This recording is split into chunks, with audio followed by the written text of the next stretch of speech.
saya Dwi Afriana, NPM 217000015 akan menjelaskan tentang Tuan Slamet, seorang pasien berusia 56 tahun dengan keluhan utama banyak luka akibat kecelakaan saat dirampok dan datang dalam kondisi yang buruk dengan penurunan kesadaran. Riwayat penyakit sekarang tidak ada, riwayat penyakit dahulu tidak ada. Tuan Slamet jatuh dari motor akibat tasnya yang hendak dirampok dan tersangkut di leher. Lalu dilakukan pemeriksaan fisik dan ditemukan yang pertama kepala leher, pemeriksaan kepala leher. Kepala terdapat bengkak di wajah kanan, diserasi pada pipi kanan, bibir atas dan bibir dan bawah tanpa adanya pendarahan aktif. Dengan ukuran diserasi 1 kali cm sampai 5 kali cm. Tepi luka tidak teratur dan memiliki dasar jaringan subkutis. Terdapat luka eksoriasi di pipi kanan dan mandibula. Terdapat hematoma di daerah temporal kanan. Lalu yang kedua, mata. Edema kelopak mata bawah, bola mata dapat bergerak bebas ke segala arah. Penglihatan, sulit diperiksa.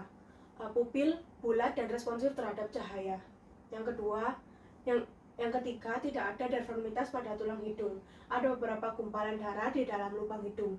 Telinga tampak normal pada kedua sisi, tidak ada pendarahan. Membran timpani utuh. Mulut, edema rahang kanan. Laserasi bibir atas, kehilangan gigi incisivus centralis rahang atas kanan, incisivus lateral dan caninus rahang bawah kiri.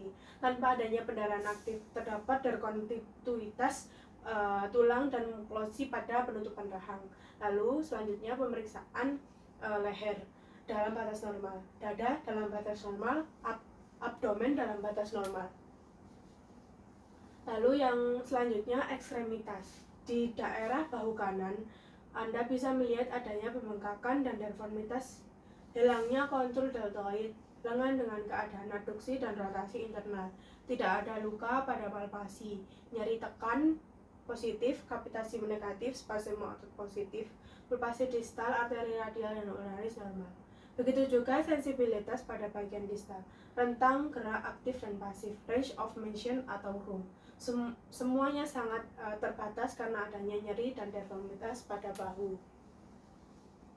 Lalu pemeriksaan kelamin dalam batas normal. Lalu pemeriksaan neurologi, tidak ada tanda-tanda gangguan saraf kranial atau saraf perifer. Lalu dilakukan pemeriksaan penunjang, darah lengkapnya hemoglobin 12 gram per desiliter, O-typing leukosit 18.000 mm3, trombosit 280.000 mm3. Lalu blending time 1, clotting time 6.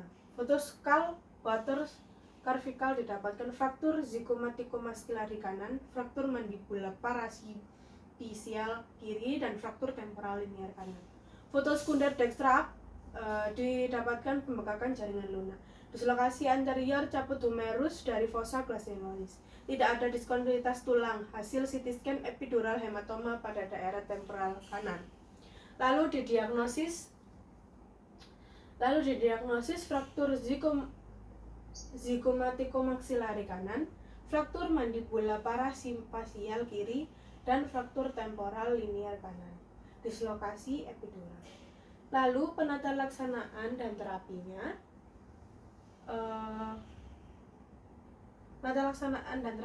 Cedera kepala dirawat dengan observasi tertutup karena volume hematoma epidural kurang dari 3 cm. Dia menolak untuk dilakukan debridement dan penutupan luka serta resposisi bahu. Lalu yang selanjutnya saya akan menjelaskan tentang peta konsep pada kasus ini. Yang pertama yaitu pada kasus ini Tuan Slamet mengalami trauma. Trauma di sini menyebabkan adanya dislokasi sendi bahu dan cedera kepala. Dislokasi adalah terlepasnya kompresi jaringan tulang dari kesatuan sendi dislokasi di kesatuan sendi. Dislokasi ini dapat hanya komponen tulangnya saja yang bergeser atau terlepasnya seluruh komponen tulang dari tempat yang seharusnya, dan untuk dislokasi bahu ini disebabkan olahraga dengan body contact, kecelakaan, lalu lintas, dan kesetrum yang menyebabkan kontraksi otot. Kontraksi otot yang tidak terkendali. Sedangkan fraktur adalah patah seluruh bagian tulang tersebut atau sebagian. Hal-hal yang dapat menyebabkan fraktur ini fraktur humerus pada patologis ini meliputi osteoporosis, kanker tulang. Selanjutnya gejala klinis dari dislokasi sendi bahu yaitu sendi bahu tidak dapat digerakkan, kontur bahu hilang, bongkol sendi tidak teraba pada tempatnya, lengkung bahu hilang. Tanda-tandanya yaitu bengkak atau memar, nyeri yang intens, mati rasa, kesemutan. Lalu bahu yang biasanya tampak bulat terlihat lebih kotak. Selanjutnya struktur yang terganggu pada dislokasi bahu yaitu rotatus cuff adalah jaringan dari 4 otot yang berbeda, tendon yang membungkus humerus. Saraf aksila juga dikenal sebagai saraf circumflexa. Jadi saraf circumflexa ini yang berasal dari plexus brachialis. Plexus brachialis adalah salah satu set serabut saraf dari tulang belakang. Otot aksila merupakan pemasok 3 otot utama dalam tubuh manusia. Ini adalah otot deltoid bahu, otot teres minor, meniscus rotator, dan triceps brachii yang bertanggung jawab untuk ekstensi bahu. Selanjutnya, untuk cedera kepala membahas tentang anatomi skull, yaitu os frontal, os parietal, os temporal, dan os occipital, os zygomatica, maxilla, dan mandibula. Lalu kranium dibagi oleh beberapa sutura coronalia, sagittalis, lambodial, dan sutura squamosa. Lalu anatomi dari kulit kepala terdiri ada 5 lapisan yang disebut scalp, skin, connective tissue, apneumoronis, loose contact tissue, dan pericranium. Selain itu, di dalam kepala terdapat tulang tengkorak yang dimana terdiri atas 2 bagian, yaitu neocranium dan versicolocranium.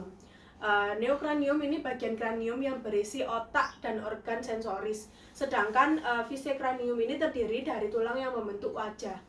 Di dalam otak kita terdapat selaput yang membungkus otak, yaitu meninges. Selain itu, ada durameter, di mana merupakan lapisan terluar yang berhadapan langsung dengan tulang tengkorak. Ada selaput arachnoid, lapisan tengah, dan lapisan arachnoid. Lapisan arachnoid ini terletak di bawah durameter, di antara durameter dan arachnoid.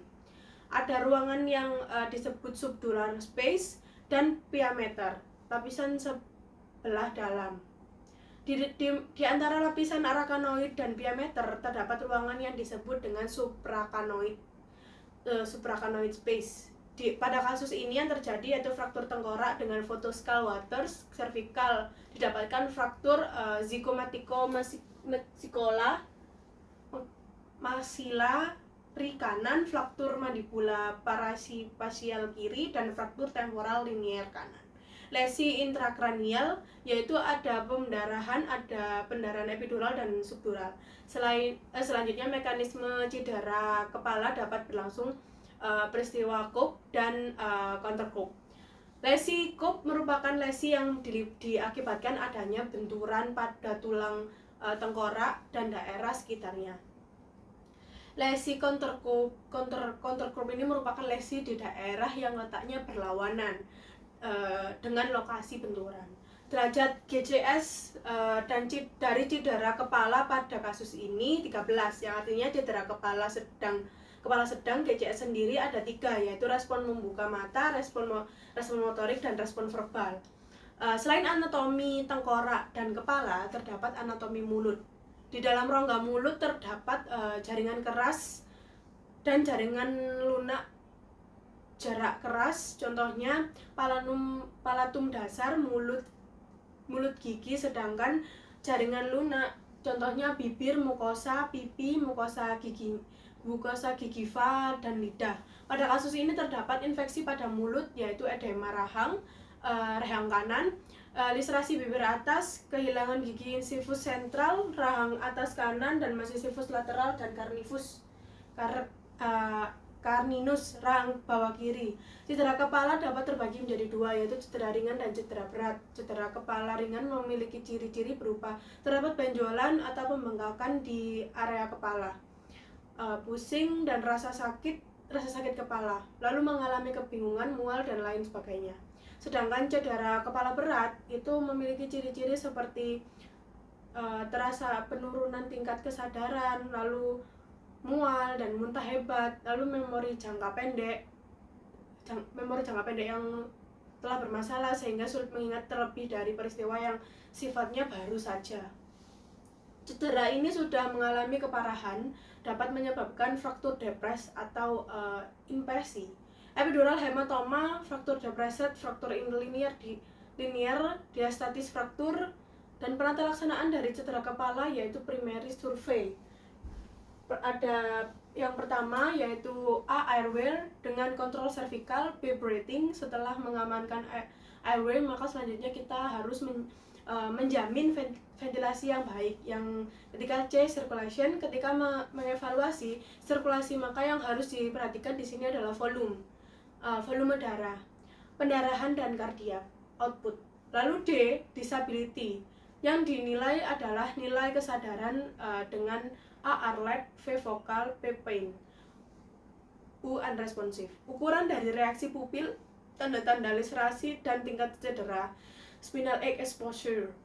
Selanjutnya untuk secondary survey, bagian dari SOP UGD pasien cedera muskuloskeletal adalah anamnesis dan pemeriksaan fisik. Cara pemeriksaan fisik dapat dilakukan dengan look, feel, move. Pada look dapat dinilai warna dan perfusi luka, termomitas pembengkakan dan memar. Selanjutnya untuk fraktur wajah ada klasifikasinya, yaitu fraktur maksila, ada fraktur Lefort 1, transfer fraktur mengenai tepi bawah globus maksila ke depan sampai apertura preformis sampai ke seberang yang lain, dan prosesus pretigoid dan blok tunggal. Lalu ada fraktur Lefort 2, yaitu piramidal fraktur sampai batas os nasialis dan prosesus os nasialis menyilang sinus maksilaris, sinus maksilaris fraktur Lefort yang ketiga yaitu kradiofaksial, disjunction fraktur arsus zygomatis di belakang dinding orbita, sampai ke superior terus ke medial sampai batas os nases dan prosesus nasialis os frontalis fraktur Lefort ke-4, orbinasi Lefort 3 ditambah fraktur frontalis dan temporalis, os temporalis. Lalu fraktur alveolar, fraktur maksila sagittal atau vertikal, fraktur linear, fraktur transversal. Untuk diagnosis Bapak Slamet ini yaitu zygomaticomaxilla dan fraktur mandibula, parasinisial sinistra dan fraktur temporal linear dextra. Dislokasi epidural untuk perawatan fraktur diawali dengan Röntgen, di mana mengetahui dan menilai keadaan fraktur dengan anamnesis, lalu pemeriksaan klinis dan radiologi. Lalu dilanjut dengan reduction yang dibagi menjadi 3, yaitu ada terbuka, tertutup, dan interna. Untuk internal fixation, pembedahan terbuka dan menghindari fraktur yang berfungsi pembedahan untuk memasukkan scrub atau pen ke dalam fraktur. Selanjutnya ada retention imobilisasi fraktur, tujuannya untuk mencegah pergeseran fragmen dan mencegah pergerakan yang dapat mengancam union menggunakan traksi selanjutnya. Lalu perawatan pada dislokasi dengan reduksi, pengembalian tulang ke posisi semula. Lalu imobilisasi, dokter akan menghambat gerak sendi dengan menggunakan penyangga sendi seperti gips selama beberapa minggu. Yang terakhir yaitu operasi. Jika dokter tidak mampu mengembalikan tulang ke posisi semula, atau jika pembuluh darah, saraf atau ligamen yang berdekatan dengan dislokasi luka berdekatan dengan dislokasi. Lalu luka dibagi menjadi 2 jenis. Yang pertama luka terbuka. Jenis luka terbuka yaitu vulnus atau luka tertutup ada 2, yaitu constitio dan hematoma. Untuk luka bisa dibagi menjadi luka akut dan luka kronik yang didasari dengan periode 4-6 jam. Penyembuhan luka ada 3 proses, yaitu pertama inflamasi, terjadinya pembengkakan pada luka dimulai saat terjadi luka bertahan 2-3 hari. Ini merupakan reaksi imun yang dimiliki oleh tubuh untuk melawan berbagai serangan penyakit atau makroorganisme jahat. Selanjutnya fase proliferasi, yaitu pembentukan jaringan fibroblast datang. Bertahan hingga minggu ketiga sehingga terjadinya peningkatan pada kolagen, agogenesis, dan juga terdapat granulasi dan epilasi pada luka. Dan yang terakhir adalah remodeling, yaitu pembentukan jaringan kembali.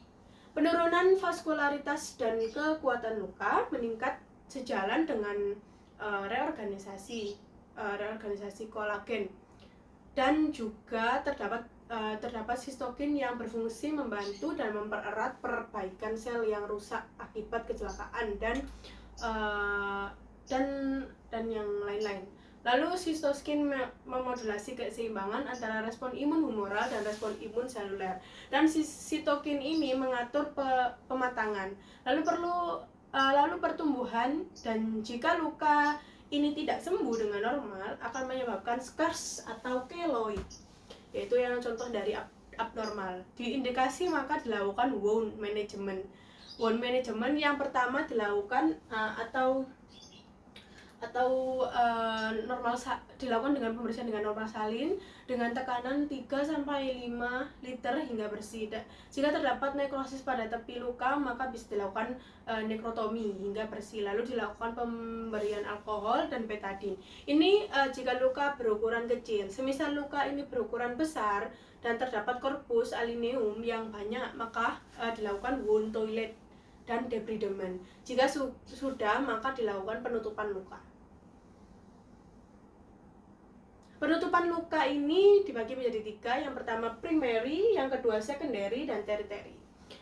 Yaitu dengan primary plaster dan skin graft biasanya luka ini bersih dan hanya menyiksakan jaringan parut yang dikit, lalu penutupan. Nah, yang kedua itu secondary, yaitu luka yang sembuh dengan alami tanpa ada jahitan, dan ini merupakan luka terbuka.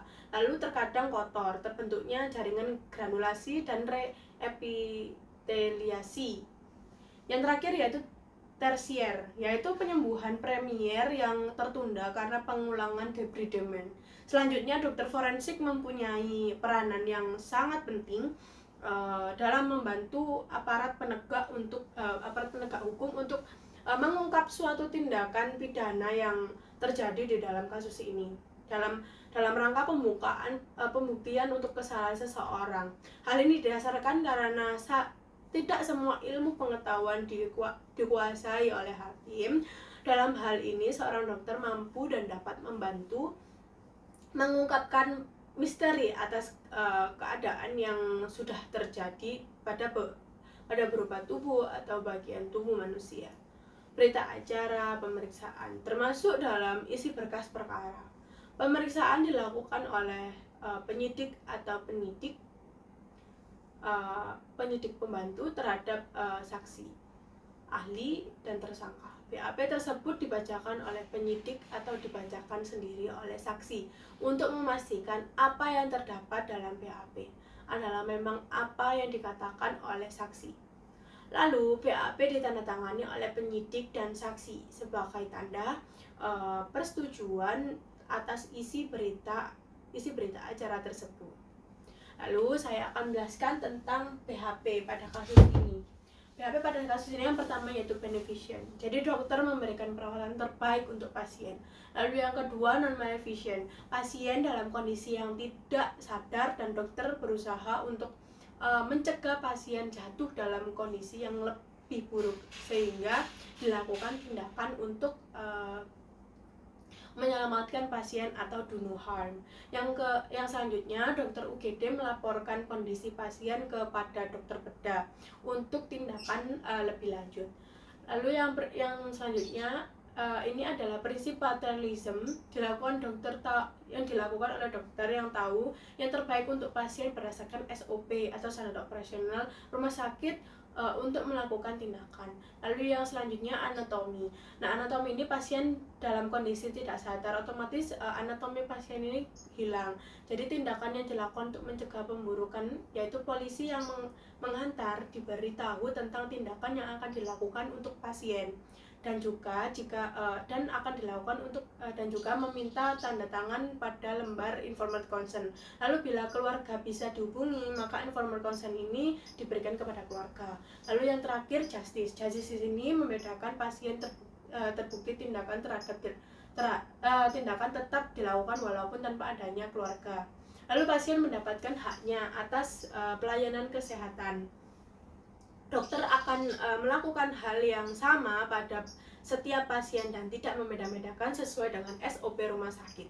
Lalu PHOP ada 5. Yang pertama, health promotion, yaitu edukasi atau penyuluhan tentang keamanan dalam berkendara, keselamatan di jalan raya, dan juga yang kedua, specific protection, disiplin penggunaan helm sewaktu-waktu naik kendaraan roda 2, disiplin menggunakan sabuk pengaman untuk kendaraan roda 4 untuk menghindari kondisi fatal akibat kecelakaan, serta menghindari dan lebih waspada pada daerah-daerah yang cukup rawan kecelakaan. Lalu yang ketiga ada early diagnosis and prompt treatment, di mana pertolongan pertama pada kecelakaan, langkah-langkah yang boleh dilakukan dan tidak boleh dilakukan pada penderita kecelakaan di jalan raya.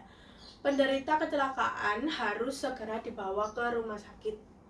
Lalu yang keempat, disabilitation limitation, jika sudah ditegakkan diagnos segera ditangani atau diberikan terapi secara paripurna.